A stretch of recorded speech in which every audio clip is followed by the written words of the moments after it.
बादलों की खूब यहाँ आवाजाही चल रही है। सांझ होने वाली है।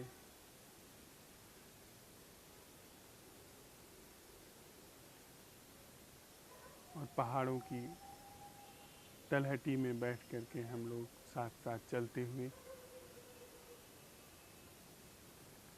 यह अन्वेषण कर रहे हैं कि आयोजित जीवन का सहज जीवन पर हस्तक्षेप किस कदर से व्याप्त है।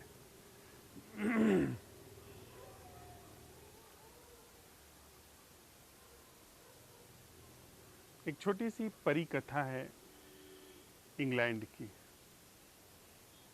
एक बूढ़ी स्त्री सिरके की बोतल में रहती थी। वहाँ सिरके का काम बड़े स्तर पर होता होगा, बड़े बड़े बोतलें बनाई गई होंगी। कोई बोतल टूट फूट गई तो उसी में उसको रहने के लिए जगह मिली। उसके पास कोई घर कुछ ऐसा नहीं था। अक्सर जो लोक कथाएं होती हैं, बोध कथाएं होती हैं, वे सभी नहीं, पर उनमें जब वे सच में ही बुद्धिमान लोगों के द्वारा गढ़ी जाती हैं तो उन कहानियों के कई तल होते हैं। और बड़ी आश्चर्यजनक बात है कि कुछ कथाएं बस शब्दों के फर्क से सारी दुनिया में एक साथ गढ़ी गई है। जिससे भी कहें तो एक वैचारिक तल पर यह साबित होता है कि इंसान का चित्त एक है। कोई बात कहीं विजडम के रूप में आई है तो वह बात दूरी की परवाह किए बिना, कोई सीधे संपर्क सूत्र, आवागमन के सूत्र की दरकार किए बिना दूसरी जगहों पर भी वैसी ही रची गई। इंसान ने जो एक नई चीज सीखी, वह चीज उसने अभिव्यक्त करने के लिए दूसरी जगहों पर भी कहानियां रची जो कि एक ही जैसी थी। और हर भूभाग के लोग अपने को यह समझते रहे कि वे श्रेष्ठ हैं, वे श्रेष्ठतम हैं। खैर, यह कहानी भी कुछ ऐसे ही बुद्धिमान प्रज्ञावान लोगों के द्वारा रची गई होगी। हम सब लोग सिरके की बोतल में ही तो जी रहे हैं, जहाँ सब कुछ सड़ा गला है। सड़े गले का स्वाद, सिरका जिसे सड़ा करके ही स्वाद लिया जाता है। हो सकता है कि खाने में उसका कुछ मूल्य हो जो कि सड़ने गलने पर आता है, पर जीवन जो कि ताज़ा होना चाहिए, जो सद्य स्नात होना चाहिए, वह भी सड़ा गला है तो सिरके की बोतल में ही सड़ा गला है। तो जिन्होंने सिरके की बोतल में उस बूढ़ी स्त्री को रखा है, उन्होंने बड़े ही ढंग से इस चीज़ को अभिव्यक्त करने की चेष्टा की है। और बूढ़े लोग, वो स्त्री बूढ़ी है, बूढ़े से आशय है जो विद्वान है, जो बहुत ज्ञानवान है, जिसने दुनियादारी बड़ी देखी है, बड़ी समझ रखी है, वह व्यक्ति सिरके की बोतल में रहता है। यानी सड़े गले ढंग से वह जीता है, सड़े गले ढंग में उसकी सांसें चलती हैं। कल्पना उसकी उसी सड़े गले ढंग से, जैसे हम रहते हैं, जिस ढंग से रहते हैं, हमारी योजनाएं, हमारी कल्पनाएं भी वैसे ही जन्म लेती हैं। तो वह बूढ़ी स्त्री रोज अपने को कहती थी कि तुम्हें शर्म आनी चाहिए। खुद से ही कहती थी, तुम्हें शर्म आनी चाहिए, तुम्हें शर्म आनी चाहिए, तुम्हें शर्म आनी चाहिए कि तुम इंसान होकर के सिरके की बोतल में रहती हो। हम सब लोग कहते हैं ना कि कैसा जीवन मुझे मिला है, कैसा जीवन है जो जिसमें इतना मुझे चिंता करनी पड़ रही है, मुझे इतना दुख है, इतनी पीड़ा है, इतना संताप है। ऐसा सड़ा गला जीवन में जी रहा हूँ, जी खुद रहे हैं, बना खुद रहे हैं जीवन को, पर कोस कैस रहे हैं जीवन को, या कहें तो ईश्वर को कोस रहे हैं। वो अभी कोसती थी कि धिक्कार है तुम्हें कि तुम एक सिरके के बोतल में जी रहे हो, तुम एक सिरके की बोतल में जी रही हो। वहां से एक परी गुजर रही थी।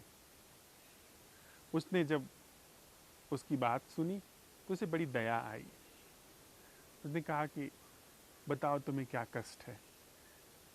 उसने कहा मुझे क्या कष्ट है, मेरी इच्छा थी कि एक छोटा सा उसका कॉटेज होता जिसमें गुलाब के फूल लगे होते दीवारों पर, जिसके सामने एक छोटा सा कुआं होता, उसकी छत जो होती वो ढलान वाली होती, और वहां पर वह रहती, आराम से रहती इस बोतल में। वो जैसे रहते हैं लोग ना जिनके पास घर नहीं होता, तो वो जो सरकारी मोटी पाइपें होती हैं उसमें रहने के लिए अपना ठिकाना ढूंढ लेते हैं, जिसमें ठीक से वे सो नहीं सकते क्योंकि वो आकार गोल होता है। तो वैसे ही वह बोतल में रहती थी। तो उसने कहा कि इसमें मैं ठीक से सो नहीं पाती हूँ, मेरे पास अपना एक छोटा सा कॉटेज होता, कुटिया होती, जिसमें फूल लगे होते। जब हम जहाँ रहते हैं वहाँ से हमारा जो आयोजित जीवन है वो थोड़ा आगे दिखाता है, थोड़ी ही आगे दिखाता है कि मुझे इतना मिल जाता बस, तो फिर बस जीवन आनंद में हो जाता। होता है ना कि 10 लाख रुपए मेरे पास हो जाए, मुझे मिल जाए, फिर मुझे किसी चीज़ की ज़रूरत नहीं, फिर मुझे कुछ भी नहीं चाहिए। उसने कहा बस एक कॉटेज होती जिसमें दीवालों पर फूल खिलते रहते और पंछी वहाँ चहचहाते रहते, आराम से मैं एक सीधी ज़मीन पर बिछा करके सोती। तुम कितना अच्छा होता, मैंने अपना जीवन व्यर्थ कर लिया, बेकार कर लिया। हम सब लोग भी वैसे ही करते हैं कि मैंने अपने जीवन में क्या कमाया, कुछ नहीं कमा पाया। जो गरीब व्यक्ति है वो यही कहता है कि मैं तो ठीक से एक जगह एक कमरा भी नहीं बना पाया जहाँ पर मैं सीधी ज़मीन पर सो सकूं। उस परी ने कहा ठीक, आज जब तुम सोने जाना तो 3 बार अपने ही इर्द गिर्द घूम करके और ये कहना कि मुझे एक ऐसा कॉटेज चाहिए जो कि जैसा तुम चाहती हो, और कह करके सो जाना। उसने वही किया। रात में जब सोने गई तो उसने कहा कि कितना अच्छा होता यदि मेरे पास एक कॉटेज होती जिसमें गुलाब के फूल खिले होते दीवालों पर, और सीधी ज़मीन पर मैं सो पाती। कितना अच्छा होता यदि मेरे पास एक कॉटेज होती जिसकी दीवार पर गुलाब के फूल खिले होते। 3 बार दोहरा करके और वो सो गई। सुबह उसकी जब आँख खुली तो उसने देखा कि जैसी वह छत की कल्पना कर रही थी वैसी छत उसे ऊपर दिखाई पड़ रही है। वो तो हड़बड़ा करके उठ बैठी। हम लोगों के जीवन में भी कभी कभी तुक्के लग जाते हैं ना। आप उसी स्कूल में पढ़ते हैं, उसी कॉलेज में पढ़ते हैं, और आपको नौकरी मिल जाती है, आपके साथ वाले को नौकरी नहीं मिलती है। लग गया तुक्का, आपका नहीं लगता, उसका लग जाता, लग गया। पर हम धन्यवाद थोड़ी देते हैं किसी को, बाद में कहते हैं यह मैंने किया है, यह मैंने कमाया है। और वही उस बूढ़ी स्त्री ने किया। उसने कहा कि हाँ, वो तो ख्याल भी नहीं आया कि वो उस परी को धन्यवाद दे दे, उसको ऐसे ही धन्यवाद भेज दे। वो उसमें रहने लगी। तो परी गई अपना उत्तर दक्षिण पूरा पश्चिम जहाँ जहाँ वह ऐसे ही घूमती थी, जो उसका काम था घूमना। फिर वह एक दिन सोची कि चल के देखते हैं, अब तो वह बुढ़िया बड़े आनंद से रह रही होगी, उसने जो चाहा था वह उसे मिल गया। अब दूसरे लोक से आई होगी वो, उसको यहाँ के इंसान की फितरत पता नहीं थी। तो उसने ऐसा सोचा कि अब तो वह बड़े खुश होकर के रह रही होगी, मैं जाऊंगी तो मुझे बड़ा धन्यवाद देगी। तो वो जब गई वहाँ तो देखी कि वो बुढ़िया कोस रही है कि मैं कितनी अभागन हूँ, धिक्कार है मुझे कि मैं एक छोटे से कमरे में रहती हूँ। कितना अच्छा होता यदि मेरा घर किसी गांव में होता, जिसके सामने पक्की सड़क होती, जिसके सामने फल वाले सब्जी वाले फेरी लगाते हुए घूमते, जिसके सामने कुछ पालतू पशु बंधे होते, जिसमें मेरा जो घर होता उसमें कई कमरे होते, 2-3 कमरे होते, जिसमें सिल्क के पर्दे लगे होते, जिसमें ऊंची खिड़कियां होती, कितना अच्छा होता फिर। मुझे तो धिक्कार है कि मैं ऐसा जीवन जी रही हूँ।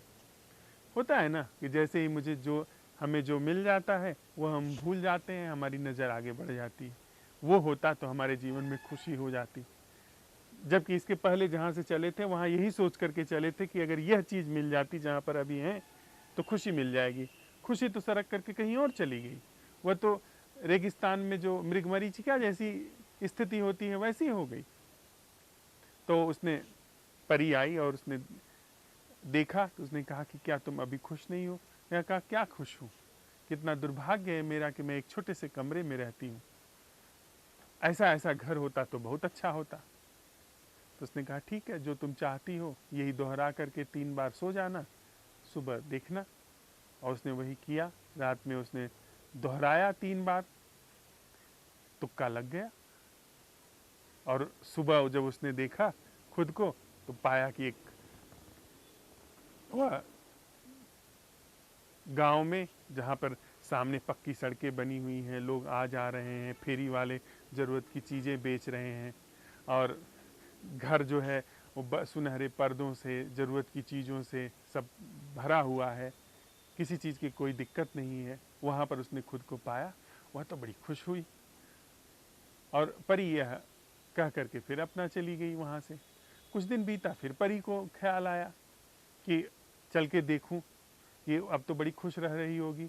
तो उसने आकर के उसको देखा तो पाया कि वह तो बैठ करके फिर कोस रही है कि मैं कितनी अभागन हूँ कि मुझे यहाँ पर एक छोटे से गांव में रहना पड़ रहा है। कितना अच्छा होता कि यदि मैं राजधानी में रहती, वहाँ पर मेरा अपना एक बंगला होता, वहाँ पर एक मेरी बग्घी होती जिस पर जो मेरे लिए प्रतीक्षा में खड़ी होती, मेरे आसपास लोग होते जो कि मेरी सेवा करने के लिए होते, मेरा जो बंगला होता उस बंगले में खूब सारे फूल लगे होते, वहाँ हमेशा लोग दिखाई देते काम करते हुए, वहाँ माली दिखाई पड़ता काम करता हुआ, वहाँ पर किसान काम करते हुए दिखाई पड़ते। पर ये क्या मैं ऐसे रह रही हूँ, ये तो मेरा धिक्कार है मेरे जीवन को। हम लोग भी तो ऐसा ही करते हैं कि जो हमें मिल गया उसको लेकर के हम कहते हैं कि धिक्कार है हमें, हमने तो कुछ भी नहीं किया, हम क्या कर पाए। छोटा सा बस हम एक सरकारी अधिकारी बन करके रह गए। अरे हमको तो गवर्नर होना चाहिए था, तब जाकर के कोई बात बनती। राजधानी में हमारा एक बड़ा सा बंगला होना चाहिए था, तब बात बनती। ये तो कोई बात नहीं हुई कि गांव से जहाँ पर हम रह रहे थे वहाँ से उठ करके अच्छा सा घर बना लिया है और उसमें रह रहे हैं। परी आई, उसने यह देखा, सुन, और जब घूम करके आई कि वो अपने को कोस रही है तो परी ने कहा ठीक है। थोड़ा सा वो नाराज़ हुई अंदर अंदर, उसे गुस्सा भी आया कि जो भी इसे मिल रहा है वह चीज़ व्यर्थ होती चली जा रही है। उसने कहा कि ठीक है, जो तुम चाहती हो उसे कह करके आज रात में सोने से पहले 3 बार अपना चक्कर लगाना, तुम्हें वह मिल जाएगी। दूसरे दिन उसने पाया कि वह एक बड़े से बंगले में है जहाँ पर खूब सारे नौकर चाकर काम कर रहे हैं। उस सामने उसकी एकदम युवा घोड़ों से बंधी हुई बग्घी खड़ी है और वहाँ पर सशस्त्र गार्ड खड़े हैं। बड़ा सा उसका दरवाज़ा है जिसके बाहर बहुत सारे भिखारी और बहुत सारे लोग उस आस में खड़े हैं। खूब सारा सोना चांदी गहने झाड़ फानूस उसमें है और वो एक बहुत बड़े नगर की, जो कि राजधानी थी, उसके एक प्रतिष्ठित इलाके में रह रही है। परी ने उसको ये देखा और इसके बाद परी उड़ गई देख करके। फिर वो बहुत दिन रही घूमती घामती, तो उसने सोचा कि अब तो वो बड़ी खुश होगी। तो आई, फिर देखी कि वो बैठ करके, हालांकि उसे काफ़ी इलिट हो गई थी, उसको धीमे धीमे बोलना आ गया था, बड़े शालीन तरीके से बोलना आ गया था, जैसे राजघराने के लड़के होते हैं, सेठों के लड़के होते हैं, राजनेताओं के बच्चे होते हैं, बड़े शालीन तरीके से बड़े सम्मानपूर्वक लोगों को बोलेंगे। पर अंदर तो सब कुछ वही चलता है जो हर इंसान के चलता है, वही जलन, वही वैर, वही घृणा, वही हिंसा, वही बनावटी जीवन, वही आयोजित जीवन, वो सब कुछ चलता है। तो वो बड़े मीठे मीठे स्वर में अपने को कोस रही है कि मैं कितनी अभागन हूँ, कितना दुर्भाग्य है कि मैं ऐसे बस एक महल जैसे घर में रह रही हूँ, मैं रानी तक नहीं बन सकी इस राज्य की।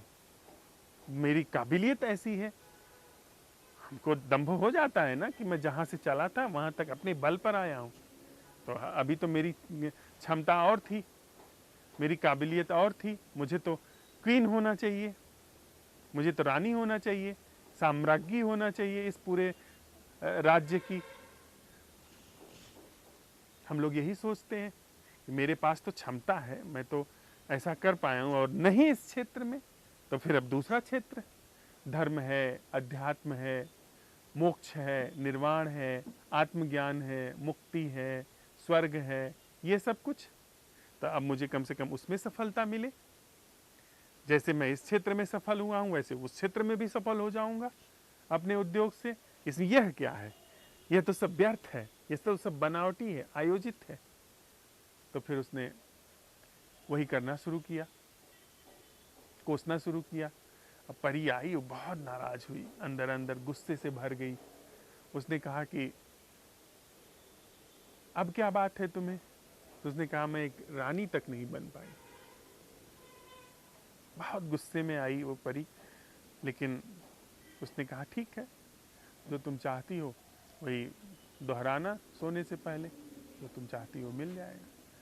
वही दोहराया। दूसरे दिन जब उठी तो पाया कि वो उस राज्य की मालकिन है, रानी है। वो नौकर चाकर राजदूत आ रहे हैं दूसरे देशों के, दरबार लगा हुआ है, वह सोने के बड़े से सिंहासन पर बैठी हुई है, उसके सिर पर मुकुट है जिसमें बेशकीमती रत्न जड़े हुए हैं, और बड़े बड़े सिपह सालार, बड़े बड़े सेनापति उसकी आसपास सुरक्षा कर रहे हैं, हथियारबंद गार्ड खड़े हुए हैं।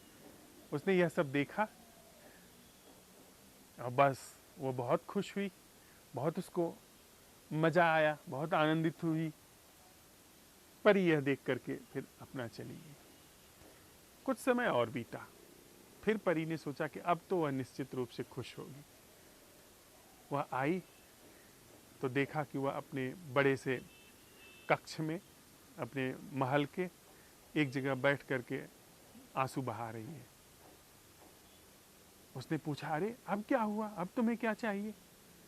उसने कहा कि साम्राज्ञी होना कौन सी बड़ी बात है, यह तो कोई भी हो सकता है।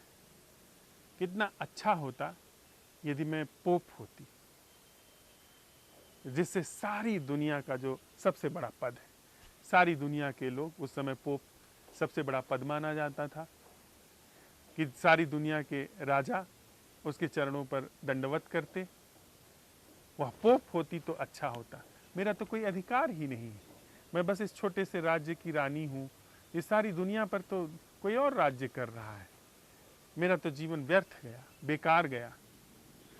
होता है ना कि जब हमारे पास आप प्रधानमंत्री हो जाइए, राष्ट्रपति हो जाइए, गवर्नर हो जाइए, या अब राष्ट्रपति प्रधानमंत्री गवर्नर होने की चांसेस कम हो गई हैं, तो फिर दूसरा होता है कि खास करके आप व्यापारी वर्ग में, फिर दूसरा होता है कि यह लोक हो गया, अब उह लोक की चिंता करिए, अब परलोक की चिंता करिए।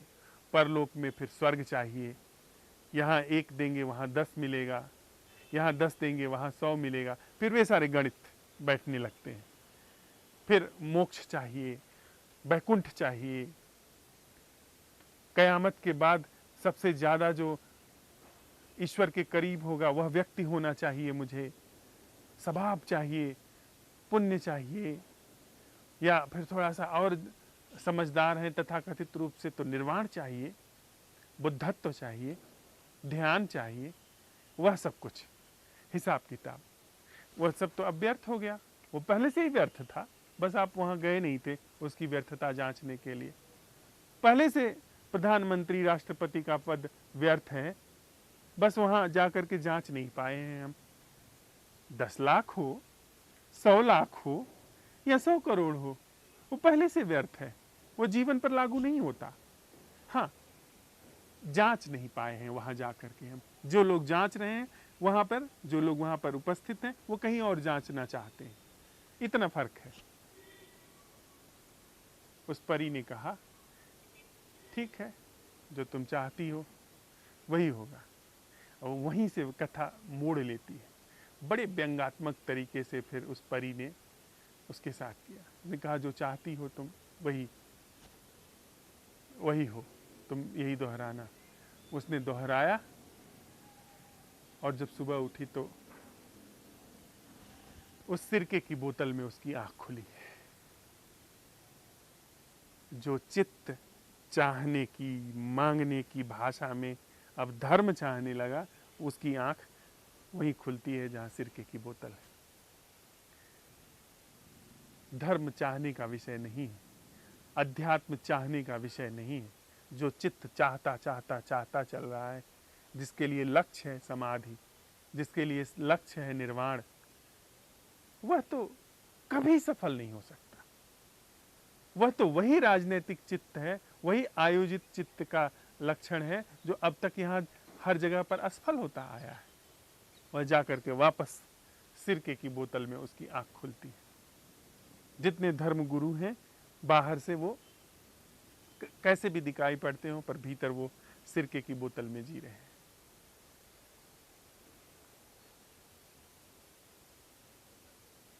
हम सब लोगों की वही दशा है, हम सब लोगों का वही जीवन है। यह जो आयोजित ढंग हमारे जीवन में काम करता है कि इसके बाद ये मिल जाए, इसके बाद वह मिल जाए, वह सब कुछ हमको अंत में लेके सिरके की बोतल में हम पाते हैं।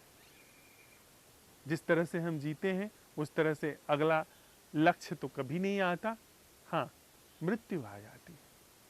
दूसरे तरीके से भी हम वहीं पाते हैं जहां कुछ भी हाथ नहीं लगा। सिरके की बोतल प्रतीकात्मक शब्द है, जहां पर कुछ हाथ नहीं लगा, सब गंवा दिया, खाली हाथ रह गए। वो कहावत है ना कि खाली हाथ जाते हैं। पर अगर सही मायने में जीवन कमाया जाए, जिया जाए, तो खाली हाथ जाने का कोई कारण नहीं है। यहाँ बंद हाथ और खाली हाथ दोनों ही विसर्जित हो सकते हैं, कुछ और वहां जगह ले सकता है, लेकिन पैटर्न वही, धर्रा वही, आयोजन और विराट आयोजन और विराट आयोजनों के पीछे भागना। सहज जीवन तो सरक करके जीवन से गिर ही जाता है। आज हमारे संवाद में एक बात और आई थी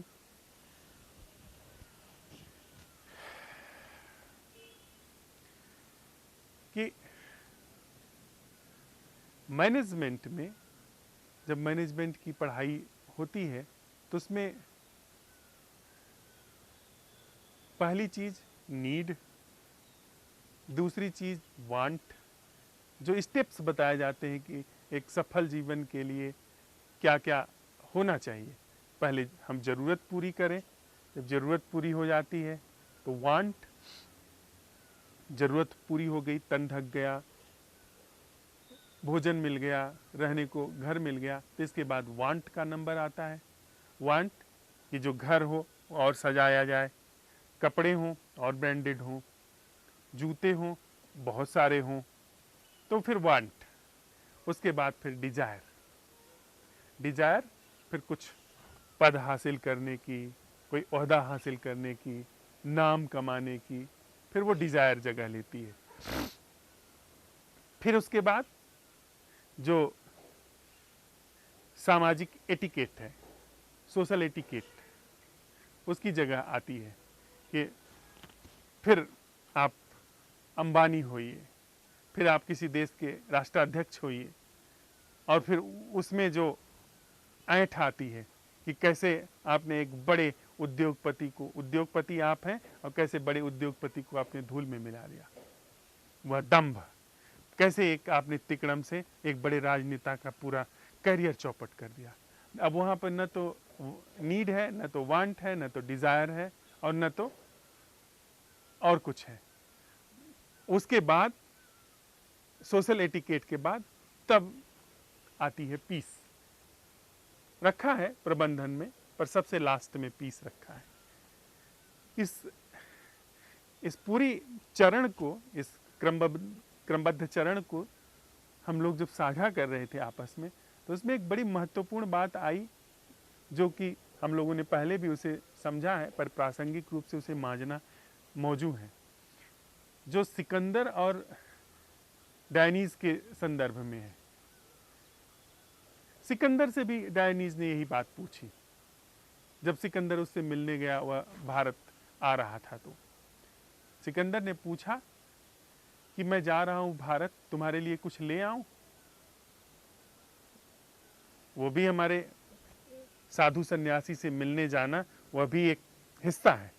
जैसे वो उस बूढ़ी स्त्री के लिए पोप बन जाना फिर अंतिम लक्ष्य था, तो वैसे जो सम्राट होते हैं फिर वो बड़े साधुओं से, बड़े सन्यासियों से अपने संबंध रखते हैं। तो थोड़े निचले तल पे हैं, वो थोड़ा निचले तल के सन्यासियों तथाकथित रूप से उनसे संबंध रखते हैं।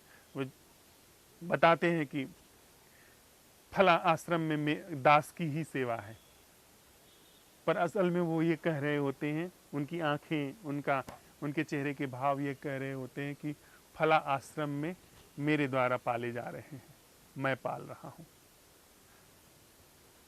फला आश्रम में मेरे पेट है। तो वैसे ही वह भी एक चलन है, वह भी एक तथाकथित रूप से आयोजित जीवन का हिस्सा हो गया है कि सम्राट को किसी न किसी साधु, सन्यासी, धार्मिक व्यक्ति जो कि वायदा करता है कि अब यह जीवन तो आपका सफल हो गया, अब अगला जीवन आप बनाइए, यहाँ तो आप सफल हो गए, यहाँ आपने अपने को सिद्ध कर दिखाया है, अब स्वर्ग की तैयारी करिए, वहाँ आपके लिए आसन सुरक्षित रखिए, वहाँ सीट रिजर्व करिए अपनी, बिल्कुल परमात्मा के बगल में बैठने वाली जो सीट है उसको रिजर्व करिए। तो उसी परिपाटी के क्रम में वो डायनीज से मिलने गया। डायनीज फकीर थे, तो उसने पूछा कि मैं जा रहा हूँ जरा भारत की ओर, वहाँ से कुछ आपको ले आऊं? तो उसने कहा नहीं भाई, मुझे कुछ नहीं चाहिए, मैं जानना चाहता हूँ तुम इतना दूर क्यों जा रहे हो मकदूनिया से। उसने कहा कि मुझे थोड़ा सा उज़्बेकिस्तान जीतना है, थोड़ा सा फारस जीतना है, थोड़ा और भी जो छोटे मोटे अरब देश की ओर तो शायद वो नहीं गया था, पर इन देशों की ओर चाइना जीतना है, और भी जो आसपास के देश हैं वो सब जीतना है। तो उसने पूछा कि ठीक है, मान लो जिन देशों का तुमने नाम लिया उन्हें जीत लिया, फिर उन्हें जीत लिया, फिर मान लीजिए तुमने ये पूर्व एशिया जीत लिया, उसके पश्चात? तो उसने कहा कि फिर मैं अरब देशों को जीतूंगा। तो उसने कहा फिर उसने कहा कि फिर इसको जीतूंगा, फिर उसको जीतूंगा। उसने कहा फिर? तो जब सब जीत लिया, पूरी दुनिया जीत लिया, फिर? तो उसने थोड़ा उदास हो गया सिकंदर, फिर क्या, फिर तो लौट करके यहाँ रहूंगा, क्या करोगे यहाँ रह करके? उसने कहा फिर शांति से आराम करूंगा।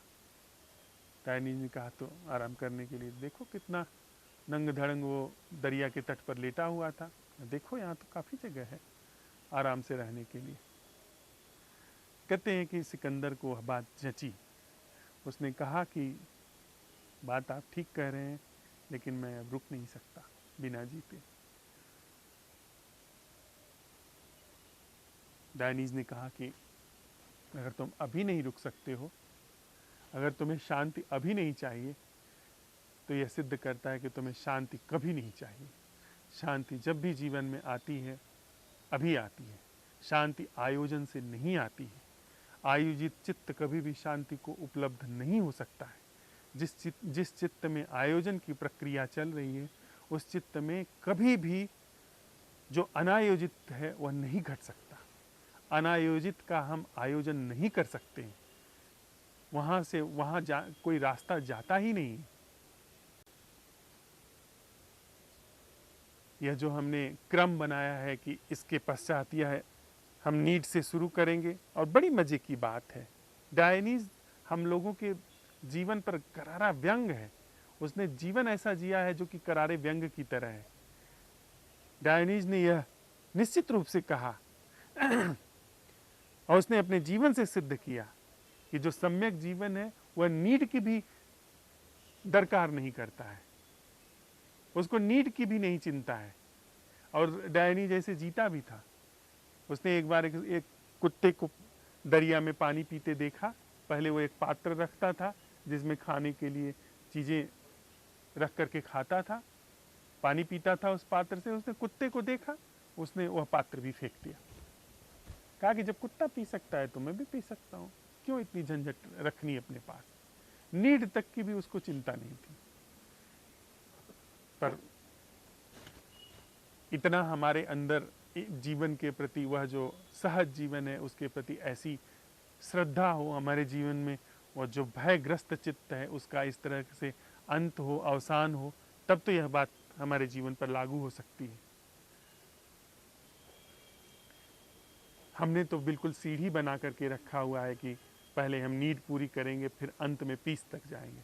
पर जो सच में ही जिसे पीस की तलाश है उसे नीड की भी जरूरत नहीं पड़ती। डायनीज का कम से कम जीवन तो यही सिद्ध करता है।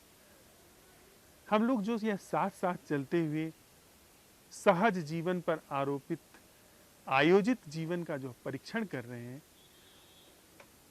आज थोड़ा सा हम इसमें जो संस्कार हमारे ऊपर पड़े हुए हैं उनका परीक्षण करते हैं। अभी आज जो इसके पश्चात संवाद हम लोग करेंगे आपस में, उसमें और जो अपने साथ रह करके हम परीक्षण करेंगे उसमें थोड़ा सा यह अवलोकन करने की कोशिश करते हैं कि जो मैं देख रहा हूं, जैसा मैं सोच रहा हूं, जैसा मैं सुन रहा हूं, क्या वैसा सुनने, देखने, सोचने और जीने के लिए मुझे संस्कारित किया गया है, या वास्तव में वैसा जीवन है। मैं संस्कारित ढंग से जी रहा हूं, संस्कारित तरीके से सोच रहा हूं, या वास्तव में ही वह चीज वैसी है। इसका थोड़ा सा परीक्षण करते हैं। थोड़ा सा छोटी सी एक बात है, यहां पर मैं बोल रहा हूं और हम सब मित्र बाकी जो हैं सुन रहे हैं।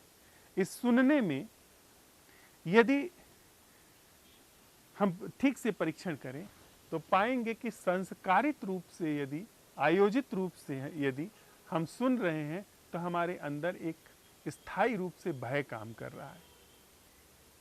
स्थायी रूप से भय कि जब हम सुन रहे हैं, सुनते समय उसकी व्याख्या हमारे अंदर चल रही है। सिर्फ सुनने की वह जो सामने से आ रही आवाज है वही नहीं आ रही है, हमारे अंदर उसके प्रति एक लाइव कमेंट्री भी चल रही है, जो कि हमारे अंदर की प्रतिक्रिया है, जो हमारे अपने निज ज्ञान से, जो कि या निज संस्कार से, जो जिस तरीके से हम पले बढ़े हैं उससे आ रही है। एक यह व्यक्ति जो बोल रहा है, वह कुछ कह रहा है, वह सुना जा रहा है, उसी के सापेक्ष एक लाइव कमेंट्री चल रही है हमारे भीतर। हाँ ये ठीक कह रहा है, ये गलत कह रहा है, हाँ ऐसा होना ही चाहिए, हाँ ये ऐसा तो बिल्कुल नहीं होना चाहिए। एक लाइव कमेंट्री चल रही है। यह अगर हम परीक्षण करें तो यह भयभीत चित्त का लक्षण है। जो सहज श्रवण होता है वह लाइव कमेंट्री नहीं करता। लाइव का मतलब तथाकथित रूप से सुनने में वो कमेंट्री नहीं करता। हमारे अंदर एक भय काम करता है सुनने में, जो हम चाहें तो अभी परख सकते हैं यदि हम प्रतिक्रिया से सुन रहे हैं, यानी अपने भीतर हम लाइव कमेंट्री चला रहे हैं। असल में हम लोग डरे हुए हैं कि यदि हमने तैयारी नहीं की इस चीज को समझने की, इसको जो कहा जा रहा है इसे ठीक से हमने अपने अंदर उतर जाने दिया सुनते समय, तो खतरा यह होगा कि कहीं हम झांसे में ना आ जाएं, कहीं हम धोखे में ना आ जाएं। या अगर हम संवाद कर रहे हैं तो सुनते समय जो दूसरा व्यक्ति कह रहा है उसके बात के लिए हम जवाब तैयार कर रहे हैं अपने भीतर, यानी वहां पर एक सातत्य निर्मित है, एक निरंतरता निर्मित है। क्योंकि निरंतरता अगर टूटी तो हो सकता है कि मैं बिखर जाऊं, हो सकता है कि मैं असफल हो जाऊं, हो सकता है कि मैं कुछ कह नहीं पाऊं। इसलिए वह जो डर है कुछ न होने का, असफल हो जाने का, वह डर लाइव कमेंट्री के रूप में अंदर चल रहा है, तैयारी के रूप में चल रहा है। अपने ज्ञान का उपयोग करके भीतर हम तैयारी कर रहे हैं कि इसको कैसे जवाब दिया जाएगा, इनके चुप होते ही कैसे हम बोलेंगे। लेकिन अगर हम थोड़ा सा प्रयोग करें कि बिना संस्कार के सुनना क्या है, यानी बिना आयोजन के सुनना क्या है, जिसमें बिना प्रतिक्रिया के सुनना क्या है, अगर उसको बिल्कुल शाब्दिक और स्थूल तल पर हम कह सकें, वहां क्या जगह ले रहा है। आप यदि कोई बात कह रहे हैं और मैं इस प्रयोग के साथ में हूं कि जो भी मैं सुन रहा हूं इसमें वह सुनना क्या है जो बिना प्रतिक्रिया के है। कानों पर आवाज घट रही है, वह आवाज मस्तिष्क में जाकर के डिकोडिंग हो रही है, उसकी वह भाषा में रूपांतरित हो रही है, मस्तिष्क में ही उसका अर्थ प्रकट हो रहा है। यानी यदि मैंने यह सुना पहाड़, पहाड़ शब्द की आवाज सुनी गई कान पे, और आवाज कान में पड़ी, ईयर ड्रम पे टकराई, वहां से इलेक्ट्रिक वेव, वह आवाज लेकर, वह इलेक्ट्रिक वेव के रूप में वह आवाज का संकेत मस्तिष्क में गया। बहुत तेजी से यह घटना हो रही है, हो सकता है सेकंड के हजारवें लाखवें हिस्से में घट रही हो। मस्तिष्क में गई, मस्तिष्क में इस तरह की बहुत सारी आवाजें स्टोर्ड है, जो कि पहाड़ है, नदी है, जंगल है, ऐसी आवाजें स्टोर्ड हैं। लेकिन वो पहाड़ शब्द को जाकर के क्लिक की, वहां जाकर के उसने उसको छुआ और वहां उसका अर्थ प्रकट हुआ, जो कि इस चीज को कहते हैं। पहाड़ शब्द के साथ यह जो पहाड़ है उसकी स्मृति वहां संचित है, अर्थ प्रकट हो गया। आवाज यानी ध्वनि, ध्वनि का मस्तिष्क में प्रवेश, भाषा के रूप में डिकोडिंग, जो वहां पर आवाज संचित है, और इसके बाद उसका अर्थ कि उस वह चीज किसे कहा जाता है, वहां तक बात घटी। और इसके बाद साइलेंस है, उसके बाद कोई प्रतिक्रिया नहीं हो रही है, क्योंकि प्रश्न कह रहा है कि बिना प्रतिक्रिया के सुनना क्या है, उसका अन्वेषण हो रहा है। तो यहां तक बात घटी और उसके बाद कोई भी प्रतिक्रिया नहीं है कि पहाड़ ऐसा होता है, पहाड़ वैसा होता है, मैं पहाड़ पे चढ़ा था या उतरा था, या कहीं कोई ज्ञान की, कहीं कोई अन्वेषण की बात हो रही है तो उसमें यह होना चाहिए, यह नहीं होना चाहिए, ये तो फला ने कहा था, ये ढीका ने नहीं कहा था, वगैरह वगैरह की कोई वहां पर प्रतिक्रिया नहीं चल रही है।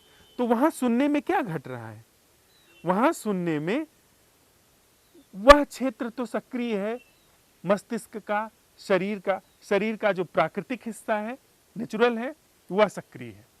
यानी कानों पर ध्वनि का घटना सक्रिय है, और मस्तिष्क का सिर्फ उतना हिस्सा सक्रिय है जो कि भाषा की और भाषा के आधार पर उस शब्द की डिकोडिंग कर रहा है। सिर्फ उतना हिस्सा सक्रिय है, बाकी सारा हिस्सा साइलेंट है, ऑर्गेनिकली साइलेंट है, क्योंकि प्रश्न उठाया गया है।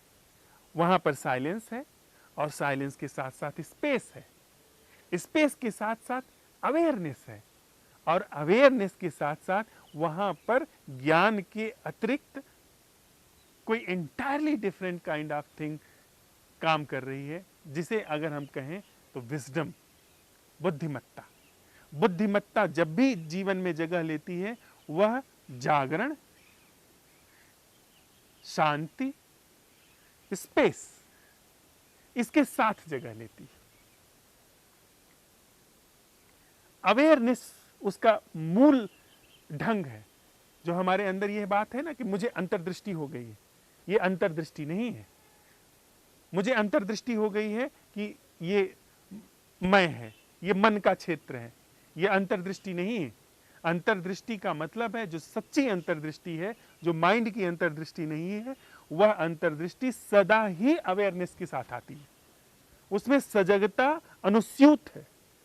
पर अगर बौद्धिक निष्कर्ष है, जिसको अगर हम अंतर्दृष्टि नाम दे रहे हैं कि हाँ मुझे पता चल गया है अब कि जो मैं जो है बिना मैं के अब जी रहा हूं, तो ये बौद्धिक निष्कर्ष है। इसने, बुद्धि ने झांसा दे दिया कि अब तो मैं बिना मैं के जीता हूं। वही मैं कहने लगेगा मैं बिना मैं के जीता हूं, वही माइंड अब कहेगा कि मैं बिना माइंड के जी रहा हूं। तो सच्चे सुनने में यदि हम प्रयोग करें कि वह सुनना क्या है जो बिना संस्कार के हैं, यानी बिना प्रतिक्रिया, हमारे अंदर प्रतिक्रिया के संस्कार बने हुए हैं, भय भरा हुआ है, संस्कार भय को निर्मित किए हुए हैं, तो वहां पर सहज रूप से अस्तित्व के प्रति एक ऐसी श्रद्धा का जन्म होता है जो कि बनावटी नहीं।